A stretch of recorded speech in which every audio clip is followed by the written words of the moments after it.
भी नीति पर चलना है। यही उत्तानपाद की कथा का रहस्य है। एक बार उत्तम गोद में खेल रहे थे। उत्तानपाद राजा की गोद में सुरुचि के बेटा खेल रहे थे और सुनीति के बेटा ध्रुव चल दिए गोद में बैठने के लिए। तो सुरुचि को अच्छा नहीं लगा, हाथ पकड़ा ध्रुव का और रोक दिया कि तपसाराध्य पुरुषम तस्यैवानुगृहेण में गर्भे त्वं साधयात्मानं यदि इच्छसि नृपासनं। देखो बेटा ध्रुव, तुमको यदि पिता उत्तान की गोद में बैठना है, इस सिंहासन पर बैठना है, तो ध्यान दो, पहले तुम वन में जाओ, भजन करो।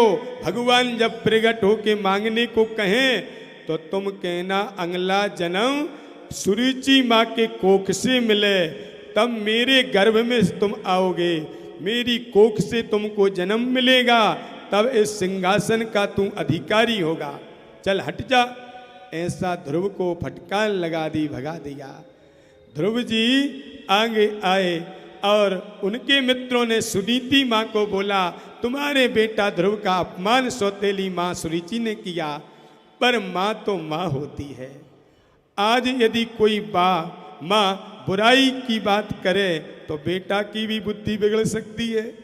तो सुरुचि माँ की बुराई नहीं करती है सुनीति, बल्कि अपने बेटा को समझाती है। इसी भाव से ध्यान देना, माँ पहली गुरु होती है। कभी चाची कोई बुरा भला बोल दे, डांट दे, तो माँ को चाहिए कि यही बेटा को शिक्षा दे। कोई बात नहीं, चाची भी माँ के समान होती है। और चाची के बेटा को यदि ताई कभी डांट दे, फटकार दे, तो उस बच्चे के चक्कर में जेठानी से कभी लड़ना नहीं चाहिए, अपितु अपने बालक को समझाओ, जैसी माँ मैं हूँ ऐसी ताई माँ आपकी बड़ी माँ वो है। कहने का भाव, सुनीति माँ चाहती तो ध्रुव को आधा सिंहासन आधा राज्य लड़कर दिला सकती थी।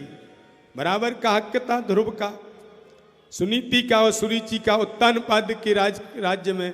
लेकिन नहीं, बच्चे को यदि हम लड़ना सिखा देंगे, छोटी छोटी बात कहना सिखा देंगे, बुद्धि में ईर्ष्या आएगी, पतन हो जाएगा, व्यापार में पढ़ाई में मन नहीं लगेगा।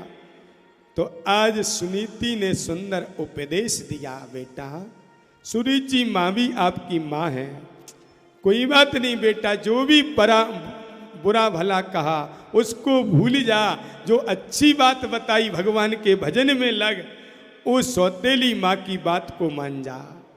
जो भजन की बात कहे चाहे शत्रु ही क्यों ना हो, उस बात को मान लेना चाहिए। इसलिए आप तो उन माँ को भी प्रणाम करो और जंगल में चले जाओ भगवान को खोजने। सच्ची सोच होगी तो सदगुरु को खोजना नहीं पड़ेगा, आपके सामने सदगुरु प्रकट हो जाएंगे। और जिसके जीवन में सदगुरु प्रकट हो जाते हैं, मिल जाते हैं, तो उसको भगवान भी मिल जाते हैं। जा बेटा, मेरा आशीर्वाद है। तो आज बेटा ध्रुव माँ सुनीति को प्रणाम किए, सौतेली माँ को प्रणाम किए, पिता को प्रणाम किए और चल दिए वन की ओर। वन में चले तो देवर्षि नारद गुरु के रूप में मिल गए। जब शिष्य में पात्रता दिखती है तो गुरु भी ज़्यादा देर नहीं करते, गुरु मंत्र दे देते हैं। आज नारद जी ने ध्रुव के कान में मंत्र दे दिया, कान में मंत्र दिया। बहुत प्यारा मंत्र है, परंतु मंत्र को माइक से नहीं बोलना चाहिए, मंत्र को वाणी से जोड़ से नहीं बोलना चाहिए। ये शास्त्र में लिखा, हम अपने मन से नहीं बोल रहे, यहाँ पर नारद जी बोल रहे। जब प्यश्च परमो गुहिया, ये मंत्र गोपनीय है बेटा ध्रुव। कान में जो मंत्र दे रहा हूँ मैं, इसको हृदय में स्मरण करना। आजकल तो कथावाचक भी इस मंत्र को माइक से कीर्तन में गाते हैं, उनको भागवत का ध्यान ही नहीं है, क्योंकि नकल पर चल पड़े हैं। जो यूट्यूब पर सुना, मूल में आके नहीं देखा। मैं भी यूट्यूब पे कथावाचकों की कथा सुनता हूँ, डेली सुनता हूँ। कल रात्रि में तो नींद नहीं आई तो रात के 3 बजे तक मेरा यूट्यूब चलता रहा। सुनता हूँ मैं भी, लेकिन जो बात कथावाचकों की सुनता हूँ उसको भागवत खोल के देख के मिलाता हूँ। कौन कथावाचक भागवत से बोल रहा है, कौन कथावाचक मनमानी कर रहा है। तो जो मनमानी करता है, कितनी अच्छी कथा गले से गाए, स्वर में गाए, फिर भी वो मैं नहीं सुनता, क्योंकि मनमानी करने वाले के संग में लगेंगे तो हम भी मनमानी करेंगे। शास्त्र की बात मानना चाहिए। यदि कोई अनाड़ी आपको ड्राइवर मिल जाए, ध्यान लेना, इस व्यास गद्दी पर उसी को बिठाओ जो शास्त्र की सिद्धांत की बात कहे, भागवत कथा को देख के गाए, जो भागवत में है उसी को समझाए। और कोई अनाड़ी वक्ता मिल जाए, मनमानी करे, कोई आपका ड्राइवर हो अनाड़ी, ठीक से गाड़ी चलाना नहीं आता, वो तो कहीं एक्सीडेंट करेगा, खुद मरेगा, तुमको भी ले मरेगा। उसी प्रकार जो शास्त्र का आश्रय लेता है, ऐसा जो पढ़ा लिखा शास्त्र को मानने वाला विद्वान ब्राह्मण के चरणों का आश्रय लेना चाहिए। वही सच्चा गुरु है, वही सच्चा कथावाचक है।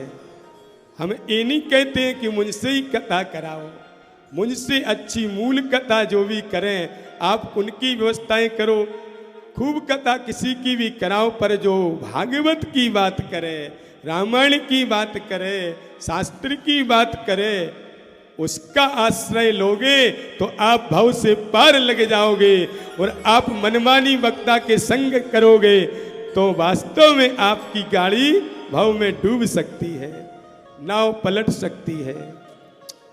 आज नारद जी ने समझाया, ध्रुव जी ने मंत्र को गाया नहीं, मंत्र का जप किया, धीरे धीरे कह दिया नारद जी ने, जाओ बेटा वृंदावन में यमुना किनारे भजन करना, और भगवान शंख चक्र गदा पद्म धारण करते हैं, उनके स्वरूप का चिंतन हृदय में करना, मंत्र का भी मन में जाप करना, तो भगवान आपको जरूर मिल जाएंगे।